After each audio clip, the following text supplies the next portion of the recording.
Bonsoir, ce soir, Cocktail People accueille Gérard Krawczyk.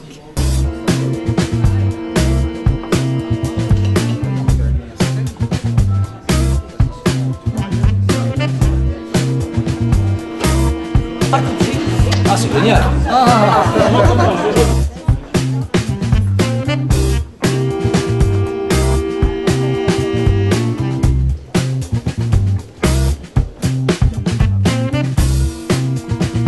Bonsoir Gérard Krawczyk. Merci d'avoir accepté mon invitation.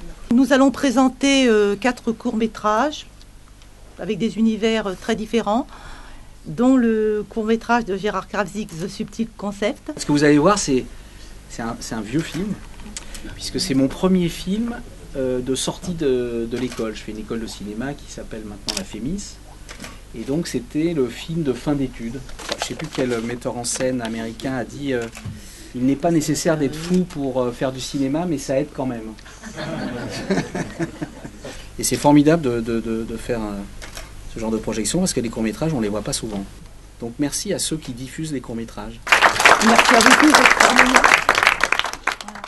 Qui est un petit personnage gris qui n'a jamais rien osé dans sa vie, et pour une fois il va oser. Voilà. Finalement les films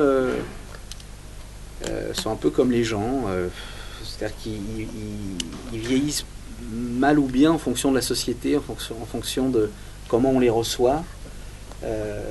C'est assez étrange, et ça on ne sait jamais quand on fait un film. Et finalement les films sont quelquefois les révélateurs de l'époque, c'est-à-dire que la façon dont on les reçoit en réalité, hein.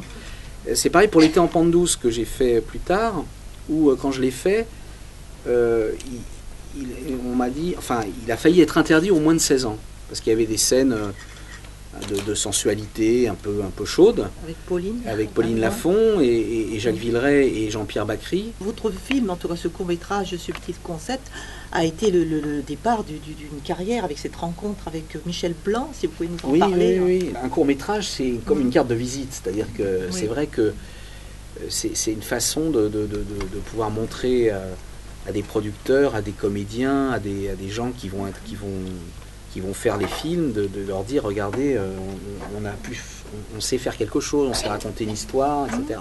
Quand j'ai fait Je hais les acteurs, j'ai voulu le faire en noir et blanc.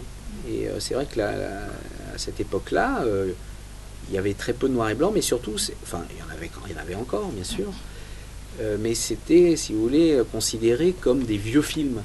Et à la fin, il voyait Reagan qui prêtait serment, il disait j'aurais pu faire de lui le plus grand cow-boy de toute l'histoire du cinéma, il préfère être président, bon sang que je hais les acteurs.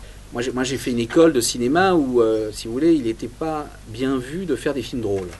Et moi j'avais envie de faire rire, j'avais envie de raconter des histoires drôles, donc je ne pouvais pas les passer à l'école.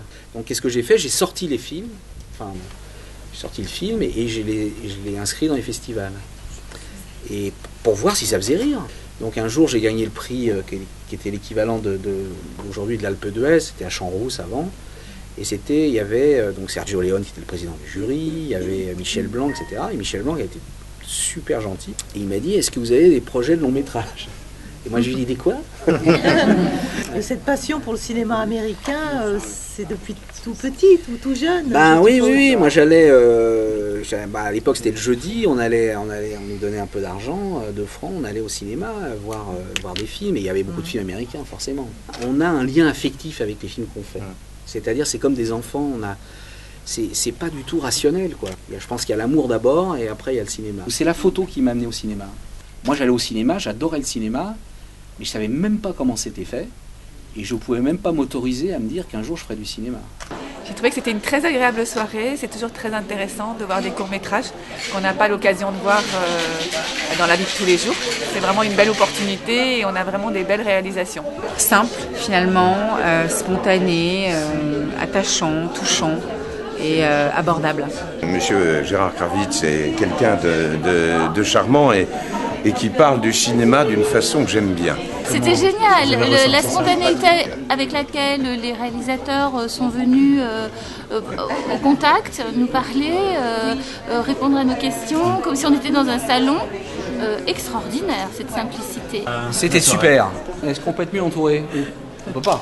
Merci Gérard. Merci Gérard, à bientôt. Merci. À bientôt. Je peux reprêter ça.